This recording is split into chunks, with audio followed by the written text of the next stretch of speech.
Olá, tudo bem? Seja bem-vindo, seja bem-vinda ao podcast Máquinas Pensantes. Aqui nós vamos falar sobre inteligência artificial e por onde ela tem nos abordado, melhorado nossa vida, onde ela tem mudado nossos comportamentos e nos tornado os melhores, eu penso. Eu tenho o prazer de receber aqui hoje o professor Anderson da Silva Soares, ele que é o coordenador do primeiro curso de inteligência artificial do Brasil. Não é isso, professor? Da UFG, da Universidade Federal de Goiás. Professor Anderson, ele tem doutorado em engenharia eletrônica e computação pelo ITA, mestrado em engenharia elétrica e graduação em engenharia de computação. Seja muito bem-vindo, muito obrigado pela presença, professor. Imagina, um prazer estar aqui com vocês para debater esse assunto do momento, né? Que mexe com a nossa imaginação, mas também com as nossas vidas. E a inteligência artificial está mais presente do que as pessoas andam pensando. Tá por trás das telas, dos dispositivos, e a gente vai debater os vários assuntos orbitais aqui em torno dela. Como nós conversarmos, professor, a gente tem ouvido muitas provocações sobre inteligência artificial, né? E quando fala em inteligência artificial, a gente lembra no momento de ChatGPT, não é verdade? Sim. Mas isso já vem há de muito tempo, de muitas décadas, né? E agora começou a ter uma evidência muito grande. Sim. E isso a gente hoje, o podcast, se propõe a fazer esse trabalho, né? Colaborar com a comunidade nesse sentido. Para a gente começar, eu gostaria que o senhor falasse sobre o curso, né? Que formou a primeira turma, me parece, não foi? Formou a primeira turma depois de 4 anos, o primeiro curso de inteligência artificial do Brasil, com muito sucesso. Eu queria ouvi-lo sobre isso. Claro, como você bem disse, a inteligência artificial ela já é uma área de muitas décadas. Na verdade, ela se confunde com a própria história da computação. A computação ela surge com o desejo do ser humano de conversar com a máquina, e conversar mesmo, literalmente, né? E isso acabou nos colocando numa rota de desenvolvimento aí dos eletrônicos, dos softwares, até a gente conseguir chegar a esse momento ChatGPT que a gente está vivendo agora. E isso é um desfecho, né, de uma jornada aí que começou mais ou menos ali entre décadas de 50 e 60, tá? E fez com que a gente fosse desenvolvendo as carreiras de computação, de engenharia, e o tema de inteligência artificial era abordado a nível de mestrado e doutorado, né? Sim. Porque você tinha desafios ainda científicos para serem resolvidos. Até chegar lá. Até chegar lá, exatamente. Então, hoje as pessoas puderam experimentar esse fenômeno ChatGPT por causa de uma convergência de fatores em que nós podemos, você que está nos ouvindo, pode conferir uma novidade científica, tecnológica, quase que instantaneamente junto com a ciência. Aham. Porque até pouco tempo atrás as coisas demoravam mais a chegar, né? Eu Sim. costumo dizer que inteligência artificial é uma nova onda de uma revolução tecnológica. E essa revolução, uma nova onda de uma revolução tecnológica. Exatamente. E eu vou citar isso com exemplos que fica muito claro, né? Primeiro, o primeiro grande momento dessa revolução tecnológica é o advento da eletrônica. Sim. Certo? Isso fez com que a gente fosse popular hoje em dia você ter um smartphone, um computador, coisas eletrônicas, né? Com qualquer coisa que liga na tomada é um eletrônico, né? Até a sua máquina de lavar hoje é uma máquina sofisticada comparando a 50 anos atrás, por exemplo, né? Então, a eletrônica foi a primeira onda. Depois a gente experimentou a onda do software, tá? Que nada mais... O que é o computador? É uma placa eletrônica com software. Sim. Né? Vários softwares, inclusive, né?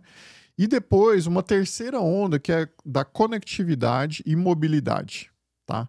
Muito por causa da redução desses eletrônicos, da miniaturização, né? Eles foram miniaturizados. Então, hoje eu consigo carregar o meu smartphone, que é uma máquina extremamente sofisticada, né? 50 anos atrás, gente, se você pegasse o eletrônico, o computador mais sofisticado do mundo, ele ainda é inferior ao smartphone mais barato que você compra hoje. E ocupava uma mesa desse tamanho aqui. Uma mesa, você está sendo gentil, ocupava andares de prédios inteiros, né? Então, e isso nos trouxe diversas possibilidades, e agora a quarta onda, que é da inteligência artificial. Sim. E essa quarta onda, essas coisas elas são acumulativas, né? Sim. Você usufrui da novidade do momento, mas também do que as anteriores proporcionaram para a gente. Então, hoje eu consigo pegar o meu smartphone no meio da rua, né? Sim. De forma móvel, conecta num software embarcado num dispositivo pequeno ou num computador móvel e fazer soluções que, se a gente voltasse no tempo e explicasse para alguém, ele ia duvidar muito que isso era possível. Sim. Eu estou olhando aqui, professor, a grade do curso de inteligência artificial e ela me pareceu muito de matemática, exatas. O público, os alunos, teria que ser exatamente de exatas? Então, eu, de linguagens, eu poderia fazer esse curso?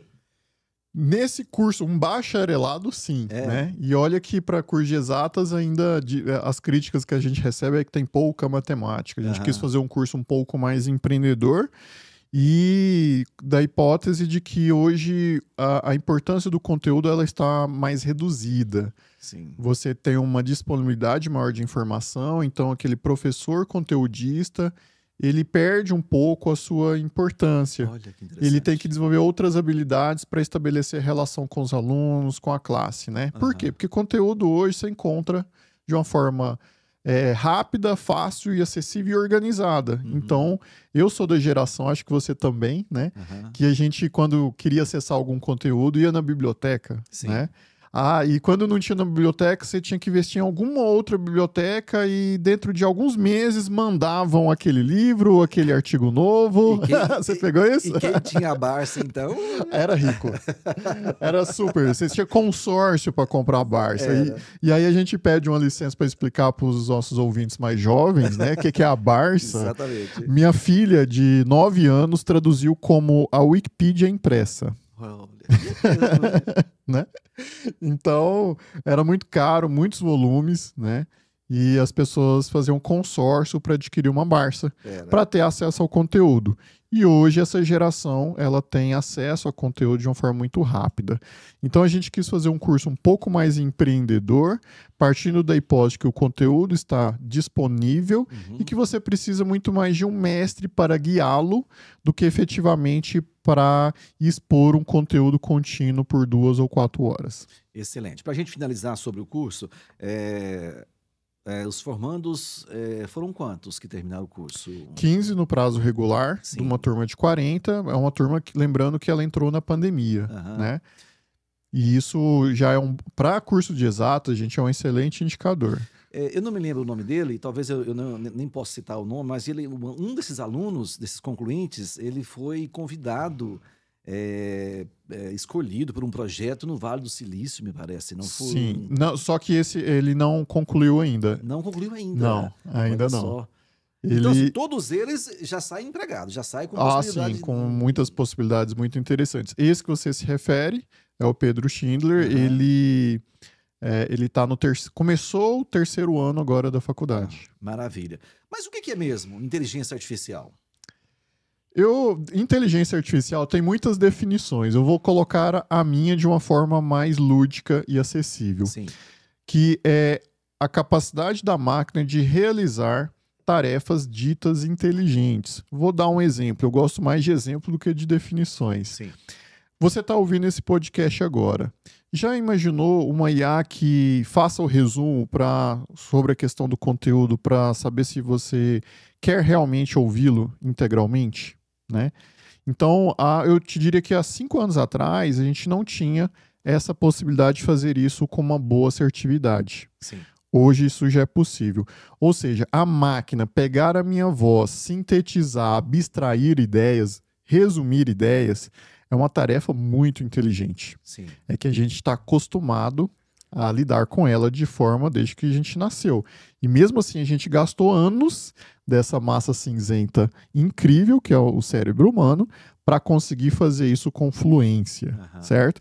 Então, a máquina entender um conteúdo que eu falo, entender e abstrair isso, é uma tarefa inteligente. Então, só uma inteligência artificial para completar essa tarefa, dentre diversas outras que eu poderia citar. Nós, seres humanos, a gente tem uma aprendizagem pela convivência familiar, pelas leituras, né? E como que a inteligência artificial aprende? Porque ela precisa, a generativa hoje, ela toma decisões, né? Ela orienta. Então, como que ela aprende? Como é que chega esse conhecimento até ela para ter essas decisões? Uma excelente questão. Pouco antes dessa era da IA generativa, como que a gente treinava uma inteligência artificial? Quero treinar uma IA para reconhecer o Anderson, Aham. certo? Na entrada do condomínio onde ele mora. Até pouco tempo atrás eu não conseguia explicar para meu pai o que eu fazia. Ele só traduzia para as pessoas assim: meu filho é muito inteligente e faz coisas complexas. Né? Hoje ele já entende. Hoje, até um dia, tem 2 ou 3 anos isso, que ele chegou no meu condomínio. E aí ele abriu a porta, o vidro do carro, reconheceu, o sistema reconheceu a face dele e abriu a cancela automaticamente sem que ele pedisse pro guarda. Aham. Né? E aí ele chegou na minha casa e disse: é inteligência artificial que esse negócio você faz? É isso ali do que eu achei muito prático. Eu falei: é isso aí, pai. Exatamente isso. Exatamente isso. E para isso, para eu ensinar para IA o que é o rosto do Anderson, o que é o rosto do meu pai, eu preciso de fotos Certo. de quem é o Anderson e de quem é meu pai. Então, isso é o que a gente chama de aprendizado supervisionado. Ou seja, eu estou dando exemplos do que é cada coisa, né? Certo. E aí, essa era da IA generativa é uma era que a gente faz isso em cima de bases de dados muito grandes.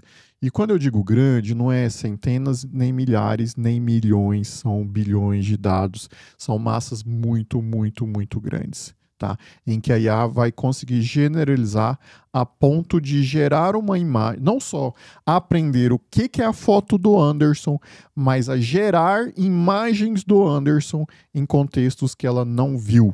Entendi. Professor, me despertou uma curiosidade agora. Os aplicativos de banco, eles agora pedem, né, uma identificação sua por imagem. E eu fiquei pensando, mas eles não tinham essa imagem minha antes para checar se sou eu mesmo. É assim mesmo? Eles já concluíram de alguma forma que Não, sou eu ali? é porque hoje você tem um sistema do SERPRO, né, que é eu não sei qualificar eles no âmbito do... Eu sei que não é privado, mas é ligado ao governo. Sim.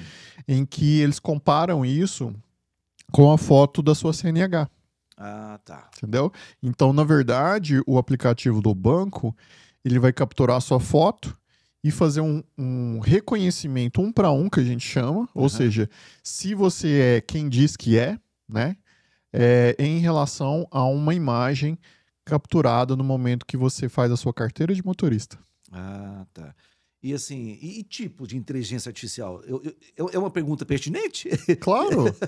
Que tipo de inteligência artificial a gente tem, que existe? A mais comum é essa da inteligência artificial de aprendizado supervisionado, né? Que é reconhecimento biométrico facial, é o que está permitindo a gente sonhar com veículos autônomos, porque o veículo vai saber o que é um poste, o que é outro veículo, o que é uma rua, né?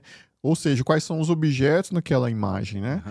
E agora a gente está começando essa era da chamada IA generativa, em que ela apenas não reconhece coisas, mas produz conteúdo, né?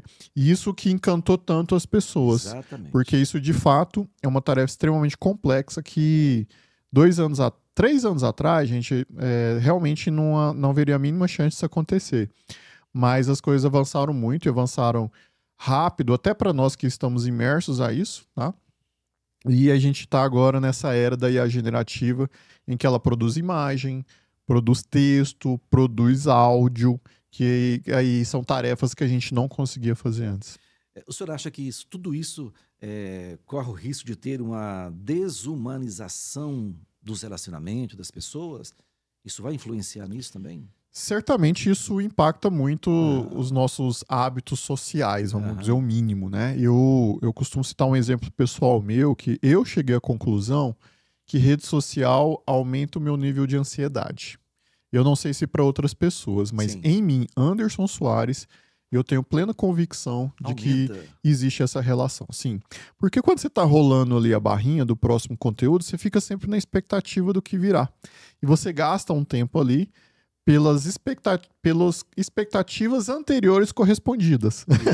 Né? Então você fica sempre assim, será que tem alguma coisa, né? É verdade. E isso, pelo menos em mim, eu cheguei a essa conclusão e passei a tomar mais cuidado e me policiar mais o tempo que eu gasto, né? Então isso acaba impactando a nossa vida, de um modo geral, não só o nosso trabalho, as nossas relações sociais, a forma como vivemos, e a gente vai ter que descobrir até onde os efeitos colaterais disso estão presentes e onde a gente vai ter que tomar alguns cuidados, mas a princípio acho muito tenebroso a gente tentar estimar o que está depois da cortina, entende? Então a gente vai ter que descobrir como sociedade como lidar com isso. O senhor falou aí em redes sociais, percebe que aparece no feed da gente lá aquilo que a gente quer. Sim. Não é? E é uma IA que está escolhendo. E é isso que eu já ia falar. Eu acho que aí é a maior prova de inteligência artificial. Exatamente, né, exatamente. Se me permite um parênteses, claro, né? Claro. As redes sociais, elas só existem por causa da IA. Senão não era possível. Por quê? Porque o conteúdo que aparece para mim é totalmente diferente do que aparece para você. É um nível personalizado. E só uma inteligência artificial é capaz de chavear esses conteúdos para maximizar ali o retorno esperado do usuário. Quer clicar, quer compartilhar, quer comentar, quer passar o mouse em cima. Isso tudo são considerados pela IA que escolhe os conteúdos da sua rede social como algo positivo, que você tem interesse, que você está gostando. Um exemplo simples.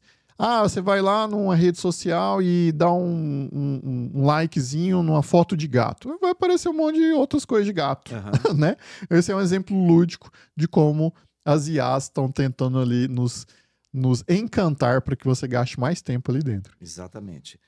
Agora vamos entrar numa seara delicada, que é a educação. Isso tem gerado muita discussão, né?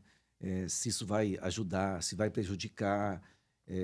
Quando o professor pede uma redação, a produção de texto, produção textual, ele pode ir lá numa dessas ferramentas e pedir o tema e dizer até que ele é aluno de uma tal série, né, que essa ferramenta vai produzir o texto de acordo com aquele perfil, né, e às vezes eu tenho visto que os professores, docentes não sabem como lidar com isso. E a gente pede ajuda. O que o senhor tem a dizer para a gente? Olha, mesmo entre nós, professores, inclusive de IA, né, tem que ir não pode usar o chat GPT. Eu, Anderson, acho o seguinte, que é tentar enxugar gelo. A ferramenta está aí. Me lembra muito quando eu era estudante, quando os meus professores queriam que a gente não utilizasse o Google para fazer busca. Parece ridículo hoje, não é? Mas houve esse momento. Tipo, não pode usar. Não pode por quê? Se é uma ferramenta que facilita, né? Então, o que eu inclusive na semana passada, eu passei um trabalho para os alunos, você pode usar qualquer ferramenta. Eu só quero saber qual e como você usou. Né? Isso tem que ter essa transparência. Mas eu acho que lutar contra é uma guerra perdida, né?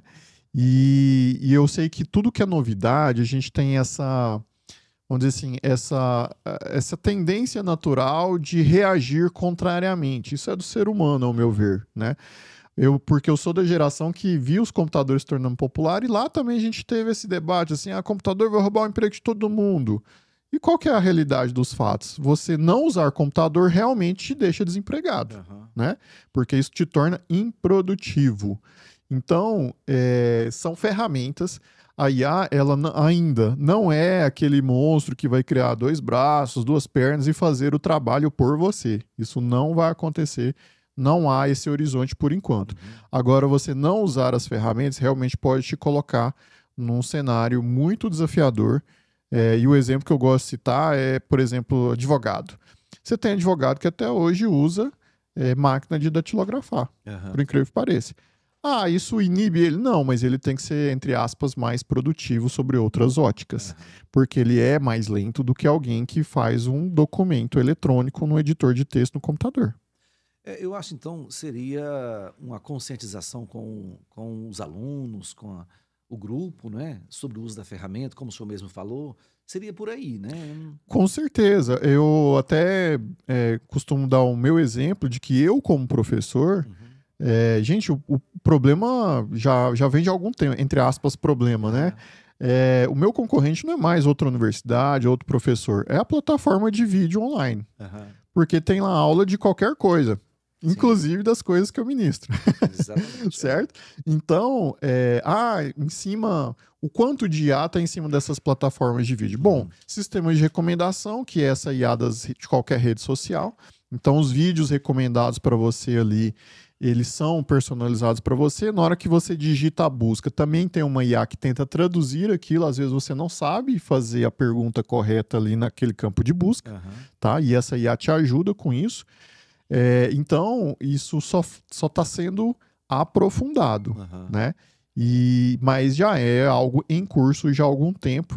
Então, eu posso fazer o seguinte, alunos, por favor, vocês estão proibidos de acessar a plataforma de vídeo XPTO. Qual que é o efeito disso? Vão rir da minha cara. Exatamente. O CEA, que é o Centro de Excelência em Inteligência Artificial da UFG, ela tem um trabalho também focado na área empresarial, não é isso? E como que as empresas estão hoje, não sei se a palavra seria adaptar, se comportando, se buscando a inteligência artificial nos seus negócios? Como é que está esse mercado também? É um grande momento para as empresas, porque IA proporciona uma oportunidade de inovação praticamente em todos os setores econômicos. Saúde, finanças, marketing. É muito, muito fácil observar isso. E aí o que acontece é que as empresas têm esses desafios para aumentar suas produtividades, porque como consumidor, a gente quer produtos mais baratos e mais disponíveis. Acho que todos nós, como consumidores, queremos isso, né? E é claro que as empresas estão buscando isso. E elas nos procuram lá no Centro de Excelência em Inteligência Artificial, dentro da universidade, porque nós somos meio que o hub do conhecimento desse tipo de ferramenta. Então, elas nos trazem as demandas e nos contratam para que a gente busque soluções inovadoras. E a gente já fez aí produtos que chegam a mais de 90 milhões de pessoas no Brasil. E isso ilustra como... eu sei que a maior parte das pessoas está descobrindo agora esse momento IA por causa do ChatGPT, por exemplo, mas como já é uma jornada que já vinha acontecendo, só que talvez não tão acessível assim, ao grande público, né? Então, se você está nos ouvindo aí, possivelmente a chance é quase de 50% que você já usou um dos produtos que a gente ajudou a viabilizar com uma dessas empresas. Algum empresário, alguma empresa resistente fala, não, eu não vou precisar disso agora, está indo muito bem. Sim, é comum, né? Assim como você tem um entusiasta, você tem os resistentes, é normal, né? Eu diria que a aderência maior é para setores com transformação digital mais avançada. Por exemplo, comunicação é um setor de transformação digital avançada, né? Então, é um setor muito dependente de IA. Agora, outros setores como construção civil, agronegócio, já são de transformação digital mais tardia. Sim. E qual que é a relação de uma coisa com outra? Porque transformação digital gera dados, e dados é o combustível para IA. É isso que a gente precisa entender e por isso que tem uma relação tão direta. Certo. Eu acho que as redes sociais, as grandes, maiores aí, elas estão com os nossos dados todos lá. Sim. Né? E há muito tempo que elas vêm coletando esses dados do mundo todo aí. Então, elas estão com um poço de petróleo muito grande. Sim. Não estão? Então, acho que o desafio, eu acho que o desafio delas agora é trabalhar isso aí com a IA, Sim. de forma que transforme a vida das pessoas. Recentemente, houve o vazamento de dados aí de grandes empresas, né, como Google e outras grandes aí. Há de se preocupar com esse vazamento de dados? Essa é uma questão bastante provocativa, né? Porque há aqueles que entendem que os seus dados pessoais são sensíveis e há aqueles que até se sentem elogiados se alguém se interessa pelos dados dele. Lá, deixa eles lá. Do tipo, nossa, alguém tá preocupado com o que eu faço, nossa, eu me sinto até mais importante, né?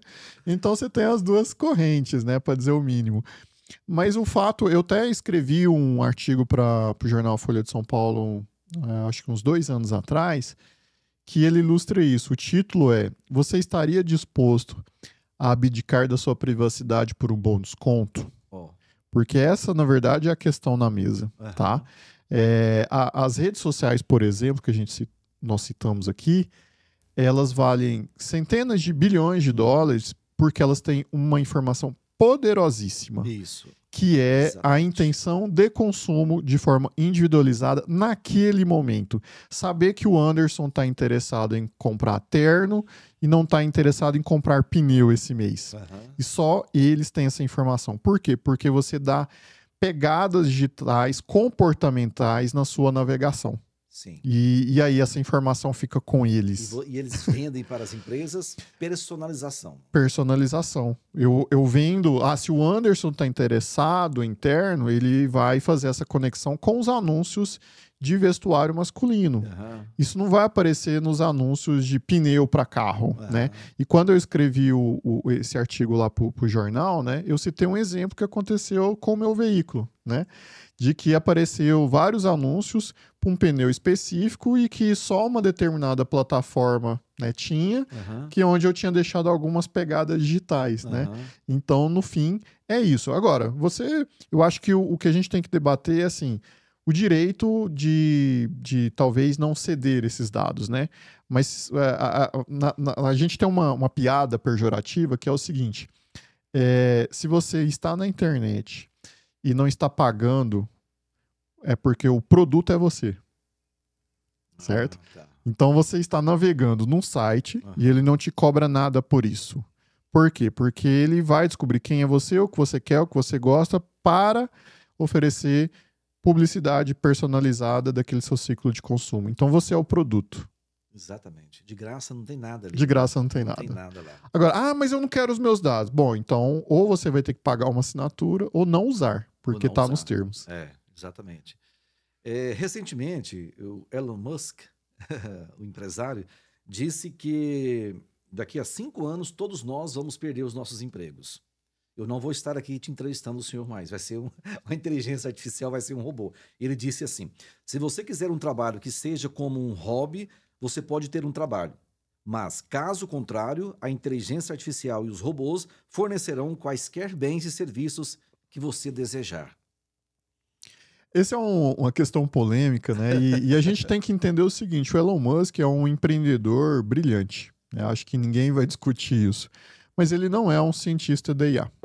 Né? E quem está falando isso não é o professor... Cara, quem que é o Anderson Soares, da Federal de Goiás, né? Não, isso é uma divergência que ele tem, na verdade, com todo mundo que atua em IA. Inclusive, na semana passada, ele abriu uma briga pública com o AI Chief da Meta, que é um professor da Universidade de Nova York, exatamente por haver essa discordância, né? E ele está no papel dele, ele como empreendedor, ele quer levantar grandes temas, causar polêmicas. Ele lucra com isso. Né? Exatamente, né? E a gente precisa entender isso também, né? Não estou dizendo que ele esteja errado, mas é importante entender quem é a persona. Porque não há nenhum ser humano que pisou nessa terra que saiba sobre tudo, né? Inclusive ele. Então, ele é um usuário de tecnologia, ele não é um construtor de tecnologia. E ele consegue fazer muito bem essa tradução, né, de tecnologia para produto e usar isso da ótica empreendedora. Então, o que vai acontecer nos próximos anos, é o que a gente estima, de fato, é o impacto nas profissões. Vai impactar mesmo, e sobre essa ótica, qualquer um que vá por esse caminho tem razão. Vai substituir o Anderson. Bom, depende se o Anderson faz coisas repetitivas, porque construir tecnologia é caro, gente. E só dá para colocar a tecnologia para fazer se houver padrão de repetição, se aquilo fechar a conta de alguma forma, tá? Então, e aí eu acho que nem todas as tarefas estão incluídas vamos dizer assim, nesses pré-requisitos para a gente colocar a tecnologia para fazer integralmente. Agora, como acessório do seu trabalho, eu tenho certeza que impacta sim. Sim, eu levantei essa bola porque o propósito do podcast é esse, né? A gente tem uma conversa mais transparente, onde as pessoas possam ouvir, visualizar a gente e entender as várias nuances dessas falas, né? De onde vem isso, que impacta isso na vida das pessoas. Mas muito interessante. Agora, um tema mais polêmico também, que é na área da filmagem, da dublagem, né? cinematográfica, né? Que isso tem causado também muitos estragos, talvez, Sim. né? Recentemente, inclusive está no perfil do senhor lá, um vídeo do Pedro Bial, não é? Sim, Do sim. Pedro Bial fazendo o comercial de um produto Falso, né? falso, né? Um vídeo falso. Um vídeo falso, como se fosse dele mesmo. E Isso. quem não tem a visão que nós temos, né? A desconfiança que nós Sim. temos, acredita naquilo Exato. lá. E também no mercado audiovisual tem acontecido muito isso, né? Recentemente, a voz do Wolverine, né, foi colocada aí como se fosse ele mesmo. Uhum. Aquela outra também, a Scarlett Johansson, me parece, né? Que Isso. teve, reclamou, tá processando, porque Que a a voz voz dela... parece com ela, apesar de não ser igual. Isso. E aí realmente entra numa seara nebulosa, né? Aham. E como que faz para provar que não é ela? Através de outra tecnologia artificial que prove? Como que eu defendo disso? Quando é igual, é fácil, né? Você Aham. debater isso, como é o caso do Pedro Bial. Assim, ele aparece e começou a aparecer nas redes sociais com impulsionamento pago, que era mais grave ainda, né? Sim. E vendendo um remédio milagroso, mas que é falso, Aham. né? Então, um golpe sobre diferentes aspectos, né? Então, nesse caso, é mais simples a gente atacar. O da Scarlett Johansson é mais desafiador, complexo. Não há uma resposta para isso, porque se você parar para olhar ali a voz artificial do OpenAI, parece com a dela, mas não é a dela. E onde que está esse limite? Aham. Aí, nesse caso, nós vamos ter que descobrir, a justiça vai se manifestar ouvindo aí diversos especialistas no tempo para entender onde estão esses limites. E a justiça está se preparando para isso? Eu diria que a justiça hoje ela não está preparada para isso. Sim. Ela vai ter que, entre aspas, buscar, e nisso a justiça ela faz um bom papel, que é chamado perito, ouvir os especialistas, né? Para que ela possa se manifestar. E em raros casos, ela pode, inclusive, decidir que ela não tem competência suficiente. Já aconteceu em outros temas, né? Mas é um limite aí que a gente vai descobrir. São cenas do próximo capítulo que a gente vai assistir de camarote. Na visão do senhor, os funcionários das empresas ainda estão um pouco tímidos para usar a inteligência artificial em suas mesas, em seus postos de trabalho, mesmo que a empresa não esteja impulsionando, esteja mostrando, estão ainda com vergonha para isso? Sim, ainda é uma adesão, mas que está dentro do esperado, tá? Porque tudo que é novo, a gente fica assim, será que compensa, né? E todo mundo tá meio calejado de... Você aprender uma coisa nova exige um investimento de tempo, né? E isso todos nós. Por mais que eu, Anderson, seja um cara tecnológico, né? Aparece um bombardeio de ofertas de soluções de tecnologia na minha tela a todo instante. Então, não dá para testar tudo, né? Então, mas é normal, porque isso tem um ciclo até mesmo de maturidade, né? Tem um livro que eu gosto muito um livro que fala sobre isso, sobre ciclos de adesão de produtos inovadores. Então você tem lá os entusiastas, né? Os pragmáticos, os céticos, né? E quando eu tô, por exemplo, eu dou uma cadeira de inovação, né, para o bacharelado de IA, eu falo um pouquinho para eles sobre isso, né, de que assim, olha, todos nós somos entusiastas para alguns produtos e céticos para outros. Isso é comum, né? Então, o Anderson, tem gente que sonha em trocar de carro todo ano. Não, meu sonho de meu ciclo de consumo é trocar de computador todo ano, né? Então, veja como... mas para outras coisas, eu sou cético. Por exemplo, tem um veículo elétrico. Eu falei, não sei se dura bateria. Aí eu tô mais pro grupo dos céticos, né? Então, todos nós temos essa adesão em diferentes níveis para essas novidades que chegam nas nossas mesas. A China anunciou um hospital totalmente que atende os pacientes com inteligência artificial. Então, lá, o médico é inteligência artificial, né? A análise dos exames, inteligência artificial. A receita sai por inteligência artificial. Isso é confiável? Nós já estamos nesse nível? Nós podemos ter essa confiança já mesmo? Ainda não. É muito não. mais uma notícia sensacionalista. Eu vi essa notícia. Até possível, tecnologia há, mas qual que é o pedaço aí que não se encaixa? Uma coisa que é mais tão antiga quanto a própria humanidade, chamada custo. Sim. Ok? Então, assim, vou dar um outro exemplo. Fazendas autônomas. Existe na América do Norte já há algum tempo fazendas autônomas, certo? Na América Latina não pega. Por quê? Porque o custo de mão de obra é mais barato. Na América do Norte não só é mais caro, como frequentemente você não encontra pessoas dispostas a fazer aquele trabalho. Percebe a diferença? Sim. Então eu posso ter um braço de um robô que vai pôr uma injeção aqui na minha veia para injetar um medicamento? Posso. A tecnologia para isso existe. O que não fecha aí? O custo. Uma enfermeira ainda faz isso de uma maneira confiável e um custo muito mais acessível do que um robô. Porque a tecnologia ainda é muito cara construir. Então a conta nem sempre fecha, né?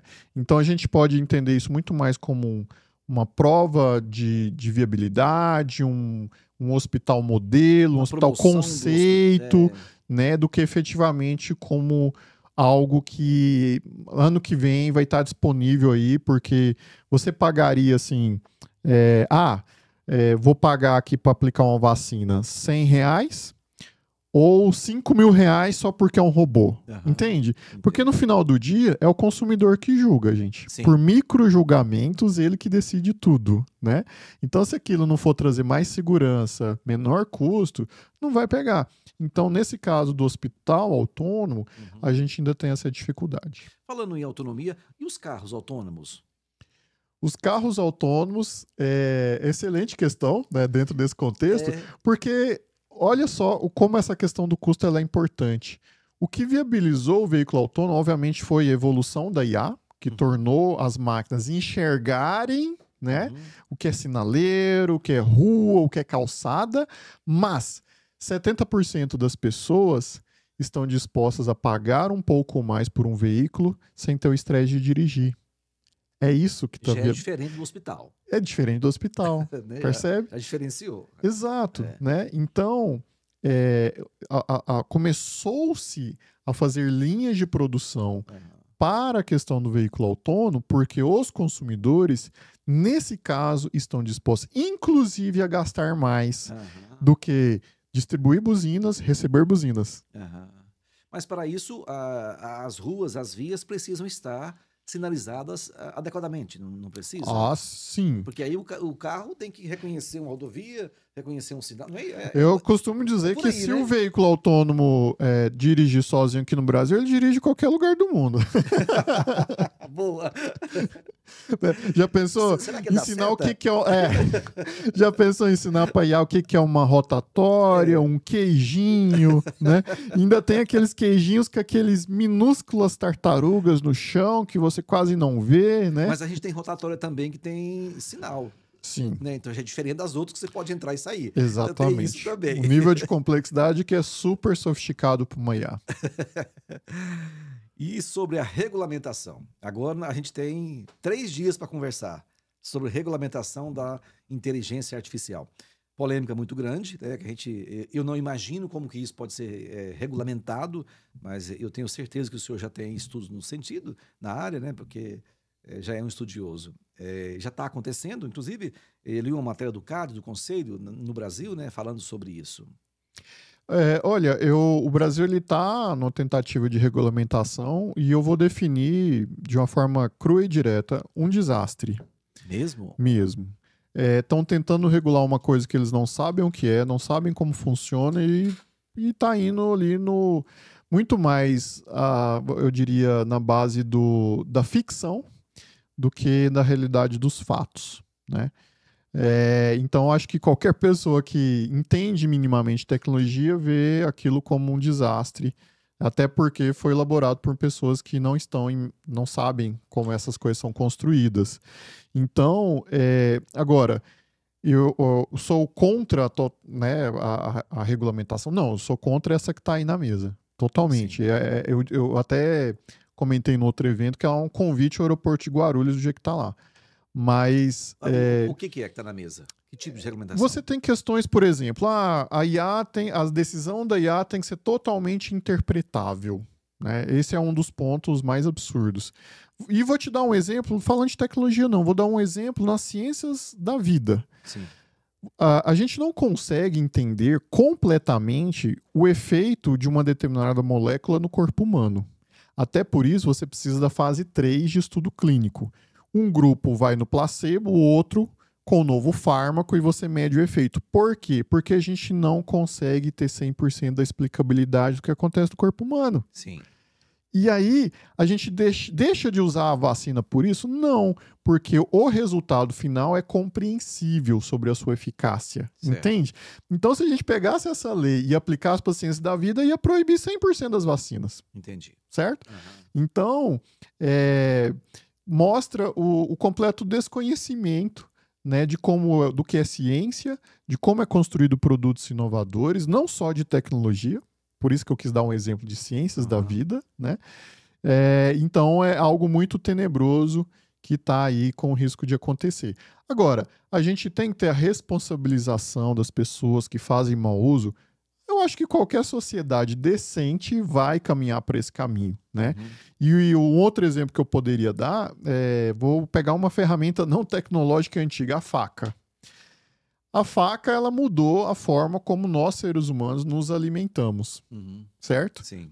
Um dos elementos. Mas começou porque é antes do próprio fogo, né? Você cortar, para você armazenar, para você usar partes de um alimento, né? Agora, tem gente que usa faca para matar outro ser humano, não usa? Sim. E o que a gente faz? A gente regulamenta o uso maléfico daquele instrumento. Então, não precisa ser um entendedor de tecnologia para saber que, na verdade, a questão é sobre a responsabilização de como você usa, não no objeto em si, percebe? Percebo. Em alguns países já tem isso regulamentado? Está mais evoluído do que o Brasil? A Europa, ela publicou o Acto, né? Act, né? Do consórcio europeu, mas que ele é muito centralizado assim, na questão dos dados, das governanças. E, querendo ou não, eu diria que a Europa são países extremamente evoluídos que eles podem se dar ao direito de perder, porque isso tem perda econômica, né? Então, eles são, vamos dizer assim, estáveis o suficiente para deixar correr menos riscos, eu diria assim, né? No caso de países em desenvolvimento, você tem um risco muito maior de perder uma janela de oportunidade para que a gente seja menos pobre, literalmente, tá? A gente tem um exemplo recente da LGPD, que é a regulamentação sobre dados privados, né? Sim. A LGPD entrou aí de uma forma restrita, inclusive, mas todos os dias, eu recebo de 5 a 7, em média, telefonemas que claramente compraram meus dados em algum lugar por ser servidor público, principalmente oferecendo crédito consignado. Eu também. Pois é. E aí, assim, a minha percepção como cidadão é que a gente precisa de menos leis e mais efetividade para as que já existem na sua execução. Né? Porque a impressão que eu tenho como cidadão é que a lei funciona dependendo do seu nível e poder econômico. E fica a impressão de que, no caso da IA, a regulamentação foi muito pensada para as big techs, para atingi-las, mas que vai acabar atingindo todo o ecossistema de empresas que não tem nada a ver com isso, né?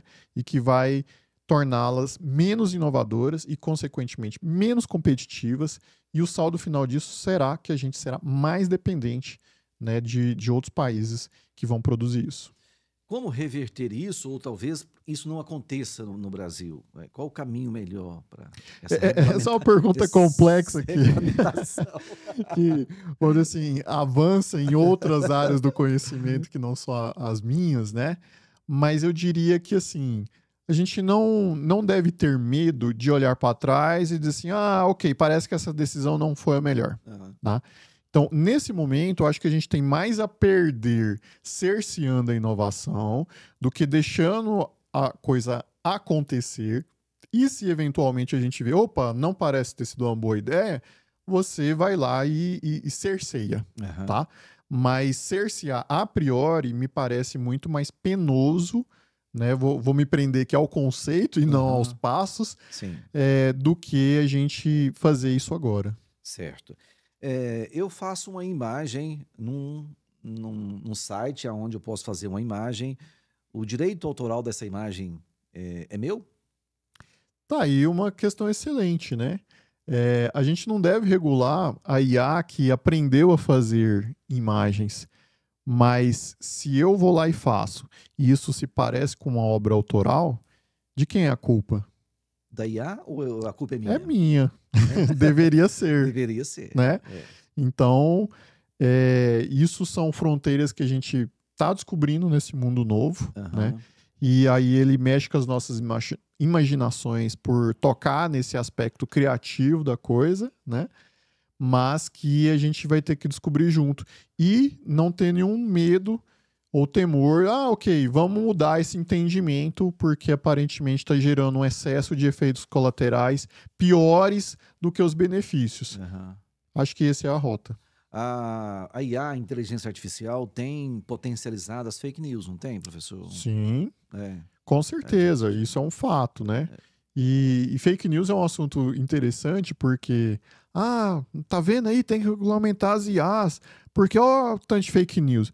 Eu falei, gente, eu tenho 40 anos, né?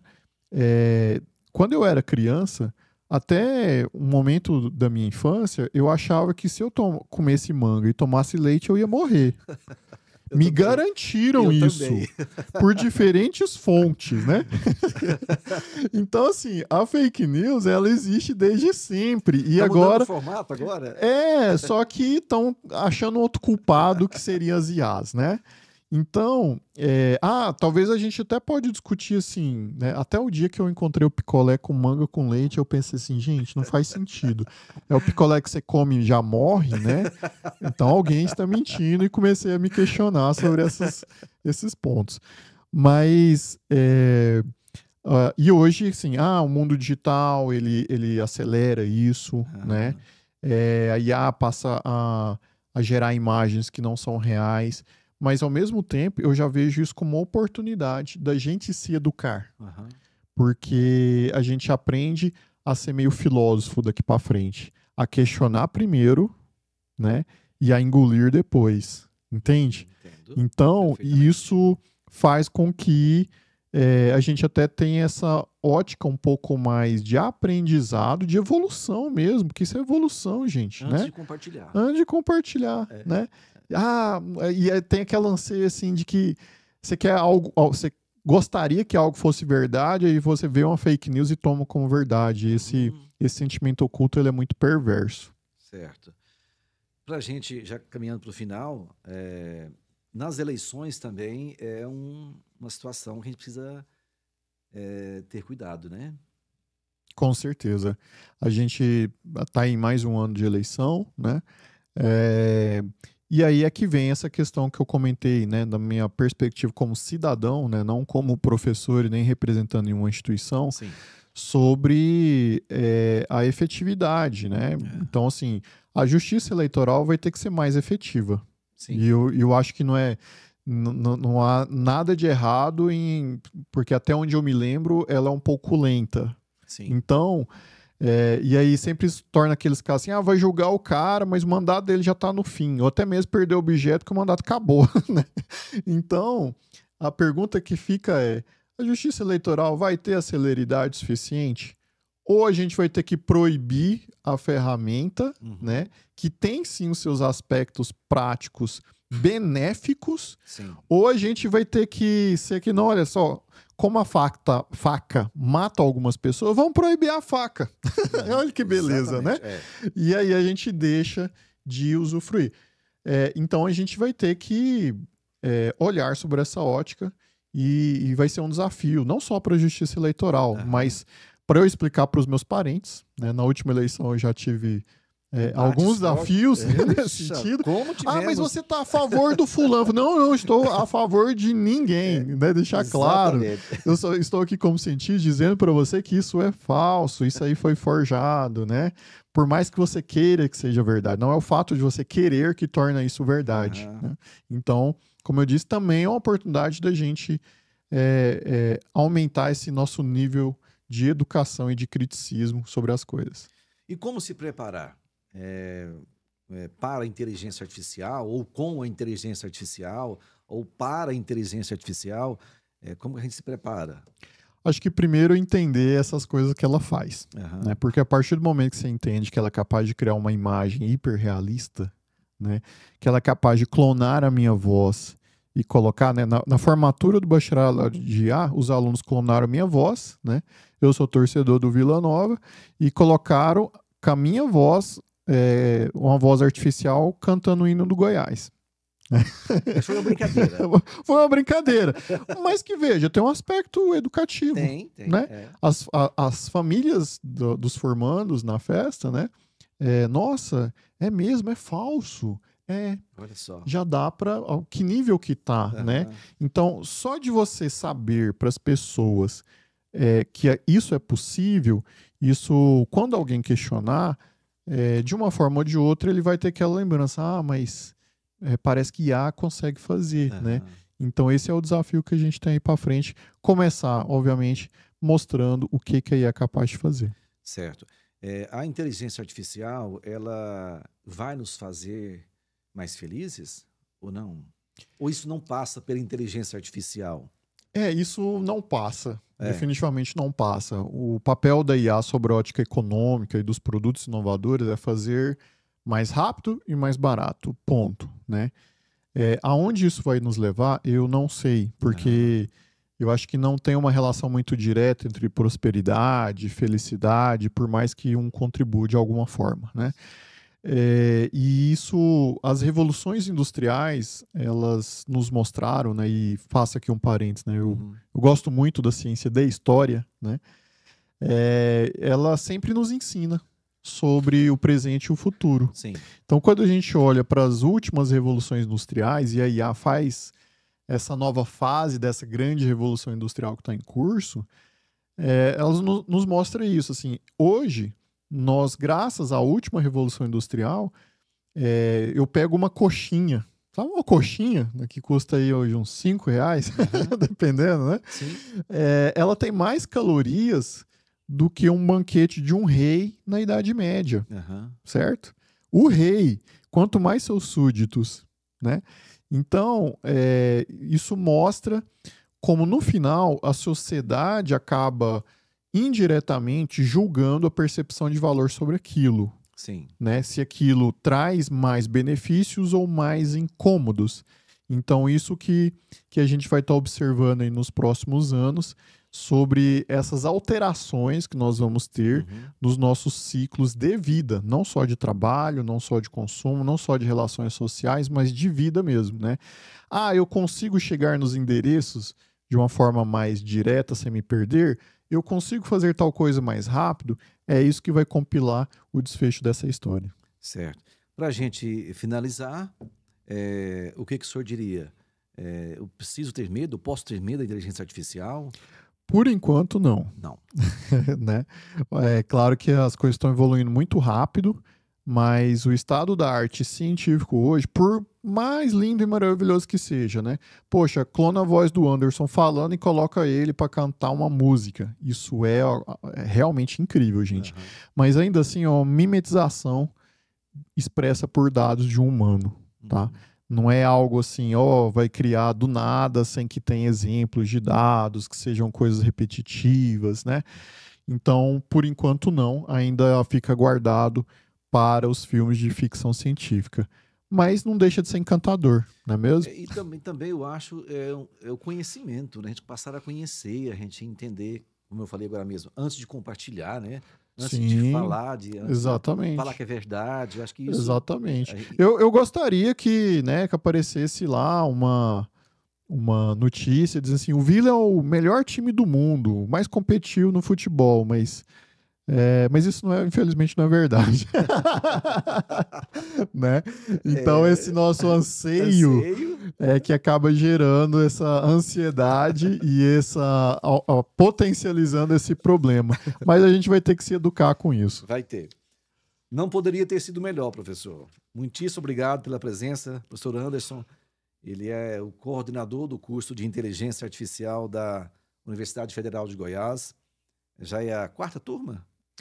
Recebemos a 4ª turma agora. Na verdade, a 5ª, né? Uma já saiu, né? Muitíssimo obrigado. Tá? E o conselho final para nós aí, a orientação final. Não, perfeito, obrigado. Foi um prazer estar aqui com vocês que nos ouviram aí, né? Mas é isso, eu nasci no mundo analógico, sou testemunha ocular, não só testemunho, mas como, de um certo modo, construtor desse momento que a gente está vivendo. As mudanças, elas geram incômodo, sim, mas são incômodos que a gente vai julgar o quanto vale a pena, né? Tá certo. Porque, de novo, na época que eu nasci, para chegar aqui no endereço que a gente está gravando esse podcast, eu tinha que sair perguntando. Você anda 3 esquinas, na hora que você vê um pé de manga, você vira. Você lembra disso? Demais. Mas hoje a gente tem um eletrônico que não só dá o caminho, como calcula a rota e te define as melhores alternativas, inclusive reduzindo o tempo.